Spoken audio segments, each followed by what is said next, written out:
इस बिल को समझने के लिए उनको जा करके देखना होगा यहाँ जो सफाई कर्मचारी हैं वो कैसे हर 2-3 महीने बाद कूड़ा दिल्ली के मुख्यमंत्री के दरवाजे फेंकने के लिए मजबूर हो जाते हैं। सभापति महोदय, इस बिल को समझने के लिए शायद हमारे यहां बैठे उन साथियों को जो दिल्ली की गलियों में एनडीएमसी से बाहर नहीं गए हैं वो इस बिल के महत्व को नहीं समझ सकते। सर, जो हजारों कर्मचारी हैं, लगभग 1,20,000, वो कैसी स्थिति देख रहे हैं, इसको समझने के लिए मैं 2016 में दिल्ली की गलियों में झोपड़पट्टी में 34 रात गुजार करके उनकी समस्या को समझा हूं। सभापति महोदय, 34 रात उनके बीच रहा।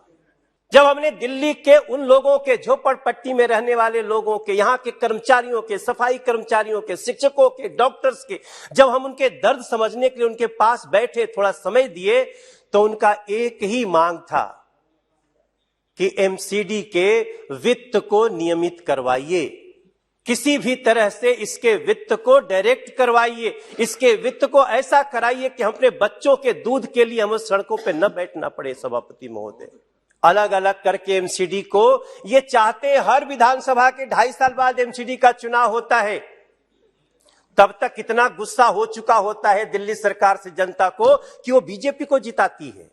फिर 2.5 साल में ये एमसीडी की ऐसी स्थिति कर देते हैं, पंगु बना देते हैं कि वही गुस्सा उनको फायदा करता है। यही तो मैं कहना चाहता हूं। और उसी चीज को हम बदलने के लिए अपने गृह मंत्री जी का, गृह मंत्रालय का, नरेंद्र मोदी जी का बहुत धन्यवाद करते हैं। इसलिए ये मानवता का उपहार है, ऐसा मैं मान के चल रहा हूं। सर, आज दिल्ली की गलियों में खुशी बन रही है, सफाई कर्मचारियों में, शिक्षकों में, डॉक्टर्स में, उनके घर में आज होली दिवाली जैसी स्थिति है। दिल्ली में एक ऐसी सरकार है, अगर उसको पता चल जाए कि दिल्ली के कुछ लोगों को, उनको तिल तिल तड़पाने से भी हम बीजेपी पे आरोप लगा सकते हैं, तो ये दिल्ली की वर्तमान जो सरकार है प्रदेश की, वो तिल तिल तड़पाएगी। इतना निष्ठुर हो चुकी है, क्योंकि जिसको एक बात का फायदा लेना है, केंद्र शासित प्रदेश है, केंद्र पे आरोप लगाएंगे, हम बच जाएंगे। हम आपको इतना जरूर बताना चाहते हैं कि इन्होंने क्या किया। इनके समय में अभी कई लोग, हमारे कई साथी बोल रहे थे पानी का कैसे लॉगिंग दूर करेंगे, आपने वो सीवर, अभी 100 गद्दा बोल रहे थे, सीवर क्यों नहीं किया, कोई कह रहे पोल्यूशन ठीक नहीं। ये सब दिल्ली सरकार का विषय है महोदय। जैसा प्रवेश ने कहा, मैं उसको भी बताता हूं, जो दिल्ली में कूड़े के पहाड़ का निस्तारण कब होगा? निस्तारण अब होगा जब ये बिल पास होगा, तब निस्तारण होगा। सर, उसी निस्तारण के लिए बिल आया हुआ है। पूरी दिल्ली सुंदर क्यों नहीं होनी चाहिए? हमारे गृह मंत्री जी शुरू में कह रहे हैं दुनिया आती है, देश की राजधानी है, देश का फेस है, देश का फेस खराब क्यों होना चाहिए? सर, अगर ये चिंता हुई है तो इसी को मैं समझता हूं ये दिल्ली के लिए मानवता का उपहार है। वरना दिल्ली में क्या है, जमुना जी भी इतनी गंदी हो चुकी है। 1700 किलोमीटर बहने वाली जमुना जी सिर्फ 42 किलोमीटर दिल्ली में ही गंदी क्यों है?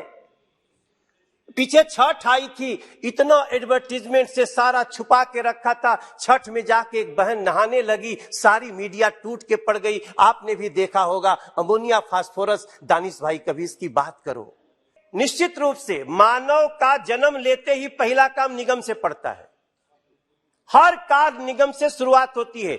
और निगम, जैसा गांधी जी ने सोचा, पंडित दीनदयाल उपाध्याय जी ने सोचा कि सबसे अंतिम पंक्ति में खड़े हुए व्यक्ति का जो संस्था सेवा कर रही है, आप उसी संस्था को कमजोर बनाना चाहते हैं, आप उसी संस्था को बुलडोज करना चाहते हैं, तब हम आपके समक्ष इस बात को कह सकते हैं कि हमारे इस दिल्ली में इस समय इस बिल की बहुत आवश्यकता थी।